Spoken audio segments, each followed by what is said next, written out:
നമസ്കാരം, ആഴ്ചക്കാഴ്ചയിലേക്ക് സ്വാഗതം. MLA ഫണ്ടിന്റെ രാഷ്ട്രീയമാണ് കഴിഞ്ഞയാഴ്ച കാസർഗോഡ് ഏറ്റവും അധികം ചർച്ച ചെയ്തത്. കാസർഗോഡ് മഞ്ചേശ്വരം MLA-മാരുടെ പ്രാദേശിക വികസന ഫണ്ടിൽ നിന്നും ഒരു രൂപ പോലും ചെലവഴിച്ചിട്ടില്ല എന്ന വാർത്തയ്ക്ക് പിന്നിലെ യാഥാർത്ഥ്യം എന്താണ്? MLA-മാരുടെ കഴിവുകേടിനെ പറ്റി BJP ഉയർത്തുന്ന ആരോപണങ്ങൾക്ക് എന്ത് പ്രസക്തിയാണുള്ളത്?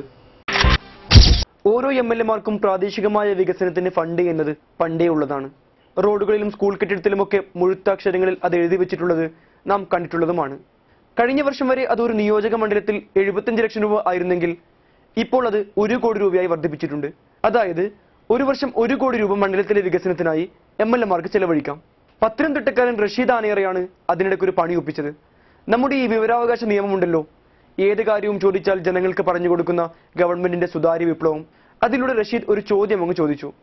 സംസ്ഥാനത്തെ 140 MLA-മാരും പ്രാദേശിക വികസന ഫണ്ടിൽ നിന്ന് എത്ര രൂപ ചെലവഴിച്ചു എന്നതായിരുന്നു ചോദ്യം. ഉത്തരവാദിത്തപ്പെട്ടവർ ചോദ്യത്തിന് മറുപടിയും കൊടുത്തു. ആ മറുപടിയാണ് ഇവിടെ വലിയ പുകിലായത്. മറുപടിയിൽ സ്വാഭാവികമായും കാസർഗോഡ് ജില്ലയിലെ MLA-മാരും ഉൾപ്പെടുമല്ലോ. ഉദ്യോഗസ്ഥർ കൊടുത്ത കണക്ക് പ്രകാരം ജില്ലയിലെ MLA-മാർ ചെലവാക്കിയ പ്രാദേശിക വികസന ഫണ്ടിന്റെ കണക്ക് ഇങ്ങനെയാണ്. ഉദുമയിലെ K. കുഞ്ഞിരാമൻ 32,37,400 രൂപ, ഹൊസ്ദുർഗിലെ E. ചന്ദ്രശേഖരൻ 20 ലക്ഷം രൂപ, തൃക്കരിപ്പൂരിലെ കുഞ്ഞിരാമൻ 17,88,500 രൂപ, മഞ്ചേശ്വരത്തെ അബ്ദുൾ റസാഖ് 0, കാസർകോട്ടെ NA നെല്ലിക്കുന്നും 0. മാധ്യമങ്ങളെ ഏറ്റുപിടിച്ചു. ജനങ്ങൾ ഈ കണക്കുകൾ കേട്ട് അന്തം വിട്ടു. പ്രതിപക്ഷ MLA-മാർ പോലും ഫണ്ട് ചെലവഴിക്കുമ്പോൾ ഇവിടുത്തെ ഭരണപക്ഷ MLA-മാർ എന്തെടുക്കുകയാണെന്ന സംശയം ഉയർന്നു. കേട്ട പാതി കേൾക്കാത്ത പാതി BJP പ്രശ്നം ഏറ്റെടുത്തു. സംസ്ഥാന സെക്രട്ടറി സാക്ഷാൽ K. സുരേന്ദ്രനാണ് MLA വധത്തിന് ചുക്കാൻ പിടിച്ചത്. കേരളത്തിൽ വികസനത്തിന്റെ കാര്യത്തിൽ ഏറ്റവും പിന്നോക്കം നിൽക്കുന്ന കാസർഗോഡ് മഞ്ചേശ്വരം മണ്ഡലങ്ങൾ, ആ മണ്ഡലങ്ങളിലെ ജനപ്രതിനിധികളാണ് ഇത്ര നിരുത്തരവാദപരമായി വോട്ട് ചെയ്ത വോട്ടർമാരോട് ഒരു ഉത്തരവാദിത്വവും കാണിക്കാതെ ഇങ്ങനെ ഒരു നിലപാട് സ്വീകരിച്ചത്.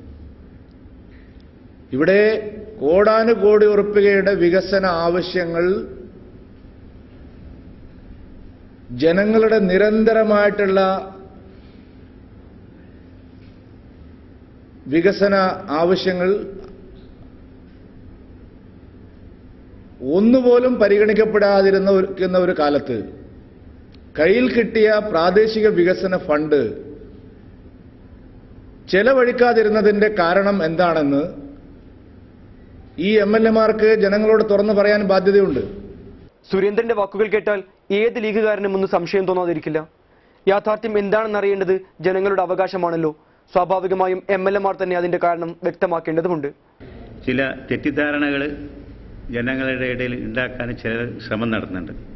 അപ്പോൾ ഈ മണ്ഡലത്തിൽ എന്നെ അറിയാവുന്ന സാധാരണക്കാരായ ജനങ്ങൾക്ക് എന്തെങ്കിലും തെറ്റിദ്ധാരണകൾ വന്നു പോയിട്ടുണ്ടെങ്കിൽ ആ തെറ്റിദ്ധാരണകൾ നീക്കം ചെയ്യുക എന്നതാണ് ഈ പത്രസമ്മേളനം കൊണ്ട് ഞാൻ ഉദ്ദേശിക്കുന്നത്. MLA ഫണ്ട് എന്നാൽ എന്ത് എന്ന് അറിയാത്ത ആളുകളും MLA ഫണ്ട് MLA വിനിയോഗിച്ചാൽ അത് MLAക്ക് സ്വന്തമാക്കാം എന്ന് തെറ്റിദ്ധരിച്ച ചില ആളുകൾ, സാധാരണ നമ്മൾ പറയാറുള്ളത് പോലെ ഇങ്ങനെ അരവൈദ്യൻ ആളെ കൊല്ലുമെന്ന് പറയാവുന്നത് പോലെ അതേക്കുറിച്ച് ഒന്നും അറിയാത്ത ചില ആളുകളാണ് ഇങ്ങനെ ഇതുമായി ഈ പത്രപ്രസ്താവനകളും അതുപോലെ തന്നെ പത്രസമ്മേളനങ്ങളും നടത്തി ജനങ്ങളുടെ ഇടയിൽ തെറ്റിദ്ധാരണ ഉണ്ടാക്കാൻ ശ്രമിച്ചുകൊണ്ടിരിക്കുന്നത്.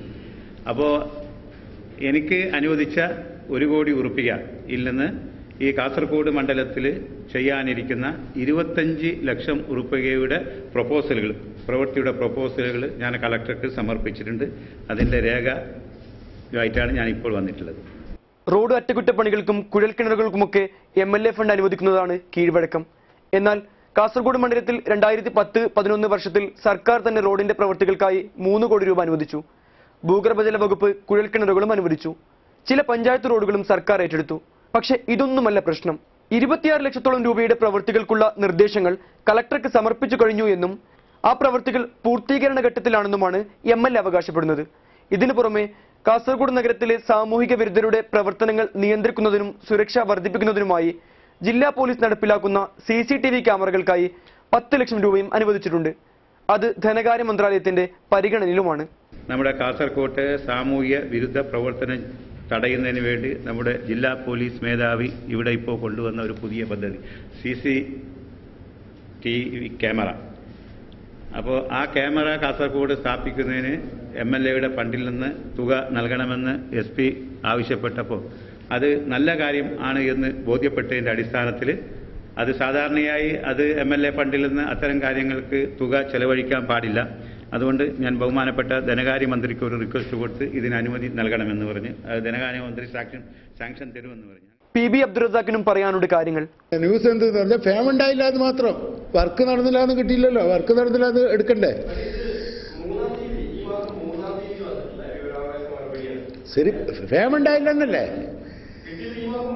അത് ഫേം ഉണ്ടായിട്ടില്ലെന്ന് മാത്രം. മഞ്ചേശ്വരം MLAയുടെ വികസന ഫണ്ടിൽ നിന്നും 1,23,33,250 രൂപയുടെ പദ്ധതികളാണ് സമർപ്പിച്ചതെന്നും ഇതിൽ 66,83,288 രൂപയുടെ പ്രവൃത്തികൾക്ക് ഭരണാനുമതി ലഭിച്ചെന്നുമാണ് മഞ്ചേശ്വരം MLA പറയുന്നത്. മാത്രമല്ല പല റോഡുകൾക്കും MLA ഫണ്ടിൽ നിന്ന് തുക വിലയിരുത്താൻ തീരുമാനിച്ചെങ്കിലും ആ റോഡുകൾ മറ്റു പദ്ധതികളിൽ കൂടി കിട്ടിയതിനാൽ ചെലവഴിക്കേണ്ടി വന്നില്ല എന്നുമാണ് അദ്ദേഹത്തിന്റെ വിശദീകരണം. 2 സ്കൂളിന് കൊടുത്താൽ മതിയായിരുന്നു, ഞാൻ സ്കൂൾ വേറെ കൊണ്ടുവന്നു, അതുകൊണ്ട് അതിന് കൊടുത്തില്ല. റോഡ് കൊടുക്കാൻ പിന്നെ വലിയ റോഡ് 2 കൊടുക്കാന്ന് വിചാരിച്ചിരുന്ന റോഡ് വേറെ കിട്ടി, അതുകൊണ്ട് അത് കൊടുത്തില്ല. ഇത് നമ്മളെ പോക്കറ്റിലുള്ളത്, കിട്ടുന്നത് വാങ്ങാം, പോക്കറ്റിലുള്ള ആടെ ഇരുന്നോട്ടെ. പിന്നെ ആരാണ് ഇവിടെ പ്രശ്നങ്ങൾ ഉണ്ടാക്കുന്നത്? MLAമാർ പറയുന്നതാണ് വാസ്തവമെങ്കിൽ തെറ്റിദ്ധരിപ്പിക്കുന്ന കണക്കുകൾ നൽകുന്ന ഉദ്യോഗസ്ഥന്മാരാണോ കളക്ടറേറ്റിൽ പ്രവർത്തിക്കുന്നത്? ഉദ്യോഗസ്ഥ ലോബിയാണോ ഈ നാട് ഭരിച്ചുകൊണ്ടിരിക്കുന്നത്? അതിന്റെ രേഖയാണിത്. ഞാൻ കൊടുത്ത 25 ലക്ഷത്തിന്റെ പ്രവൃത്തിയാണ് കളക്ടറേറ്റ് കൊടുത്ത പ്രപ്പോസൽ. അത് എന്തുകൊണ്ട് പ്രവൃത്തിയായി വന്നില്ല എന്ന് നിങ്ങൾ എന്നോടല്ല ചോദിക്കേണ്ടത്, കളക്ടറോടാണ് ചോദിക്കേണ്ടത്. അല്ല, ഞാൻ എപ്പോഴൊക്കെ കളക്ടർക്ക് ഈ പ്രപ്പോസൽ കൊടുത്തിട്ടുണ്ട് എന്ന് ഈ രേഖ പരിശോധിച്ചാൽ നിങ്ങൾക്ക് കാണാം. അപ്പൊ നിങ്ങൾ കളക്ടറോട് ചോദിക്കണം, MLA കൊടുത്ത പ്രപ്പോസൽ എന്തുകൊണ്ട് പ്രവൃത്തിയായി വന്നില്ല എന്ന് നിങ്ങൾ കളക്ടറോട് ചോദിക്കണം. ഞാൻ നിങ്ങളോട് ഒരു കാര്യം കൂടി പറയാൻ ആഗ്രഹിക്കുന്നു.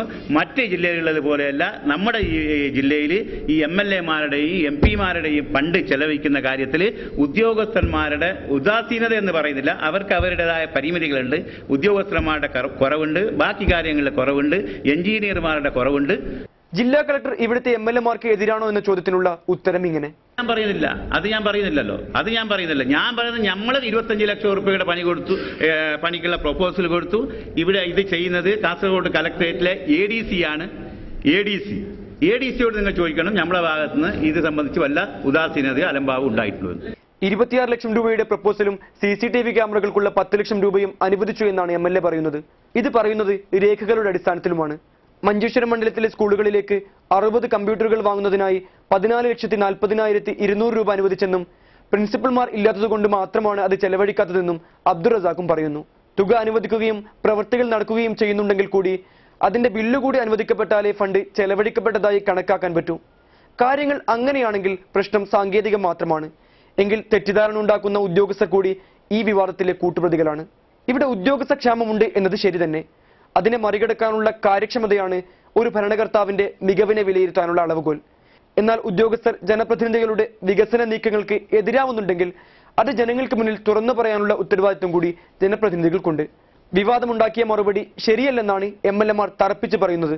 അങ്ങനെയാണെങ്കിൽ ഒരു വിശദീകരണക്കുറിപ്പ് പുറത്തിറക്കേണ്ടതുകൂടി ജില്ലാ ഭരണകൂടത്തിന്റെ ഉത്തരവാദിത്തമാണ്. ഉദ്യോഗസ്ഥരാണ് നാട് ഭരിക്കുന്നതെങ്കിൽ പിന്നെ ഇങ്ങനെയൊരു ജനാധിപത്യത്തിന്റെ ആവശ്യമില്ലല്ലോ. അത്ര ലാഘവത്തോടെ പറഞ്ഞു തീർക്കാവുന്നതല്ല കാര്യങ്ങൾ.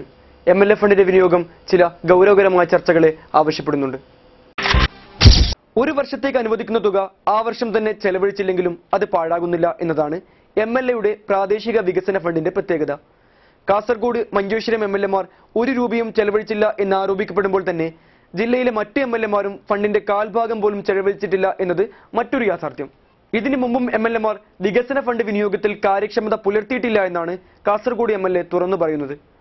ഈ 2004-05 മുതലുള്ള കണക്കുണ്ട്. അതിൽ ഈ 2010-11 നമ്മളെ മഞ്ചേശ്വരം മണ്ഡലത്തിൽ MLA ആരായിരുന്നു നമുക്ക് എല്ലാവർക്കും അറിയാം. ആ 2010-11 അന്ന് MLAമാർക്ക് 75 ലക്ഷം രൂപയായിരുന്നു ഉണ്ടായിരുന്നത്. ആ 75 ലക്ഷത്തിൽ നിന്ന് അന്നത്തെ MLA 36,41,250 രൂപ മാത്രമാണ് ചെലവഴിച്ചിട്ടുള്ളതെന്നാണ് ഈ കണക്ക് നിന്ന് നമുക്ക് മനസ്സിലാക്കാൻ സാധിക്കുന്നത്. ഇത് ഈ പത്തനംതിട്ടയിൽ ഞങ്ങൾ ഒരു ഫണ്ടും വിനിയോഗിച്ചിട്ടില്ല എന്ന് പറഞ്ഞ ആൾക്ക് കളക്ടറേറ്റിൽ നിന്ന് കിട്ടിയ കണക്കാണ്.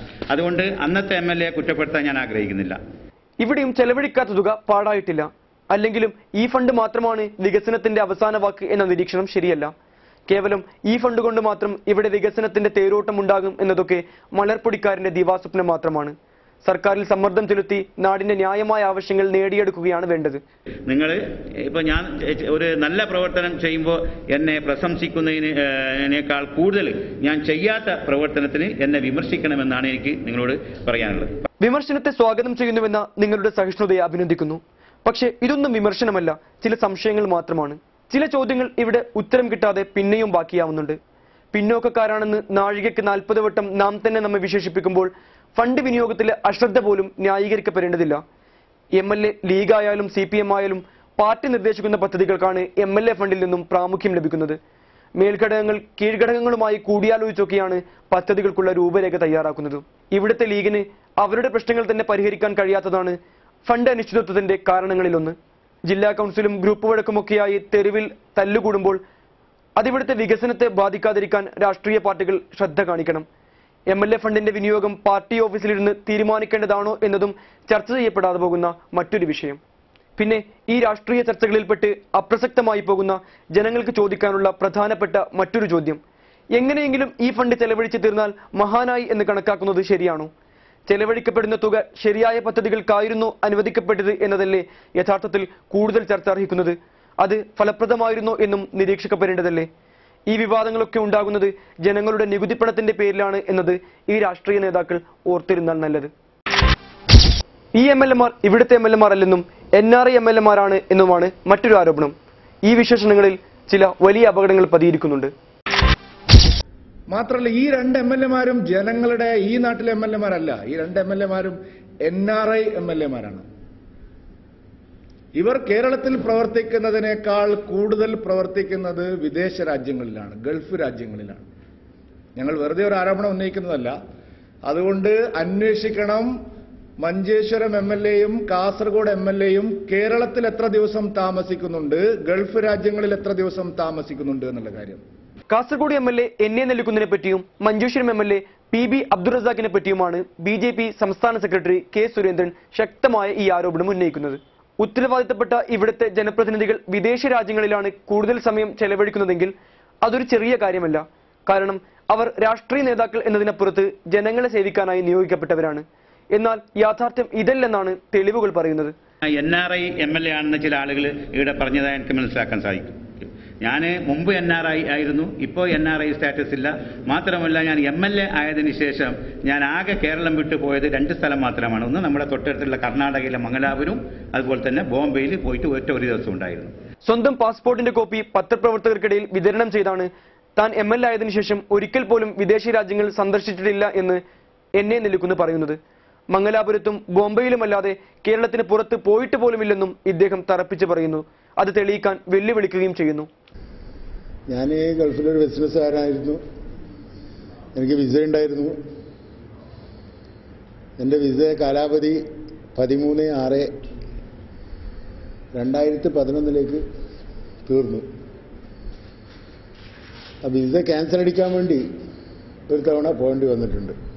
PB അബ്ദുൾ റസാഖ് ബിസിനസ്സുകാരനായതിനു ശേഷമാണ് രാഷ്ട്രീയക്കാരനായത് എന്നത് അദ്ദേഹം പറയാതെ തന്നെ എല്ലാവർക്കും അറിയാം. MLA ആയതിനു ശേഷം 2 തവണയാണ് അദ്ദേഹം ഗൾഫിലേക്ക് പോയത്. ഗൾഫിൽ സ്ഥിരതാമസമാക്കിയ മകളുടെ പ്രസവത്തിനായി ആദ്യ തവണയും കഴിഞ്ഞ 10 വർഷമായി നിർവഹിക്കാറുള്ള ഉംറ കർമ്മത്തിനായി 2ാം വട്ടവും. ആദ്യത്തെ യാത്രയിൽ 4 ദിവസമാണ് അവിടെ തങ്ങിയത്. MLA ആയതിനു ശേഷം 1 വർഷവും 4 മാസവും പിന്നിടുമ്പോൾ ഇദ്ദേഹം 2 ആഴ്ചയിലധികം ഗൾഫിൽ തങ്ങിയിട്ടില്ലെന്നാണ് പറയുന്നത്. പക്ഷേ ഇങ്ങനെയല്ല സുരേന്ദ്രന്റെ വാദം. സർക്കാർ അന്വേഷിക്കണം, മുഖ്യമന്ത്രി അന്വേഷിക്കണം, ഈ 2 MLA-മാർ കേരളത്തിൽ എത്ര ദിവസമുണ്ട്, അവർ മണ്ഡലത്തിന്റെ വികസന കാര്യത്തിന് വേണ്ടി ചെലവഴിക്കുന്ന ദിവസം എത്രയാണ്, ഇവിടെ എന്തെല്ലാം വികസന കാര്യത്തിന് വേണ്ടിയിട്ട് അവർ പ്രവർത്തിക്കുന്നുണ്ട്.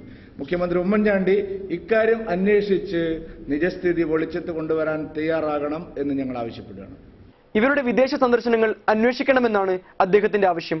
വ്യക്തമായ തെളിവുകളുടെ അടിസ്ഥാനത്തിലാണ് താൻ ഇത് സംസാരിക്കുന്നതെന്നും സുരേന്ദ്രൻ പറയുന്നു. ഞങ്ങൾ വെറുതെ ഒരു ആരോപണം ഉന്നയിക്കുന്നതല്ല. അതുകൊണ്ട് അന്വേഷിക്കണം, മഞ്ചേശ്വരം MLA-യും കാസർഗോഡ് MLA-യും കേരളത്തിൽ എത്ര ദിവസം താമസിക്കുന്നുണ്ട്, ഗൾഫ് രാജ്യങ്ങളിൽ എത്ര ദിവസം താമസിക്കുന്നുണ്ട് എന്നുള്ള കാര്യം. സുരേന്ദ്രന് എവിടെ നിന്നാണ് ഇത്തരം തെളിവുകൾ കിട്ടിയത്? സുരേന്ദ്രനെ പോലെയുള്ള ഒരു രാഷ്ട്രീയക്കാരനെങ്കിലും ഇത്തരം ആരോപണങ്ങൾ ഉന്നയിക്കുമ്പോൾ അല്പം കൂടി ശ്രദ്ധിക്കാമായിരുന്നില്ലേ? ഇത്തരം വാർത്തകൾ ജനങ്ങളിൽ സംശയമുണ്ടാക്കുമ്പോൾ ഈ ആരോപണങ്ങളിൽ ഉറച്ചു നിൽക്കുന്നുണ്ടോ എന്നുകൂടി തുറന്നു പറയാൻ സുരേന്ദ്രന് ബാധ്യതയുണ്ട്. MLA ആയതിനു ശേഷം ഒരു പ്രാവശ്യമെങ്കിലും ഞാൻ ഈ പറഞ്ഞ 2 സ്ഥലത്തല്ലാതെ നമ്മളെ തൊട്ടടുത്ത മംഗലാപുരത്തും അതുപോലെ തന്നെ ബോംബെയിലുമല്ലാതെ കേരളത്തിന് പുറത്ത് എവിടെയെങ്കിലും പോയിട്ടുണ്ട് എന്ന് ആർക്കെങ്കിലും തെളിയിക്കാൻ കഴിഞ്ഞാൽ ഞാൻ എൻ്റെ MLA സ്ഥാനം രാജിവെക്കാൻ തയ്യാറാണ്. ഞാൻ അങ്ങോട്ടൊരു ചോദ്യം ചോദിക്കുന്നത്, ഈ ജനങ്ങളെ തെറ്റിദ്ധരിപ്പിക്കാൻ ശ്രമിച്ച ഇദ്ദേഹം പൊതുപ്രവർത്തനം മതിയാക്കാൻ തയ്യാറാണോ എന്നുള്ള ഒരു ചോദ്യവും ഞാൻ അങ്ങോട്ട് ചോദിക്കുന്നുണ്ട്. MLA ആയതിനു ശേഷം ഒരിക്കൽ പോലും വിദേശ രാജ്യം സന്ദർശിക്കാത്ത വ്യക്തിയെ സംശയത്തിന്റെ നിഴലിൽ നിർത്തുന്നത് രാഷ്ട്രീയ പ്രവർത്തനത്തിന്റെ മാന്യതയ്ക്ക് ചേർന്നതല്ല. വിദേശ ഇന്ത്യക്കാർക്കും വോട്ടവകാശമുള്ള കാലത്താണ് ഇത്തരം ആരോപണങ്ങൾ എന്നതാണ് മറ്റൊരു കൗതുകം. മറുപടി പറയേണ്ടത് സുരേന്ദ്രനാണ്.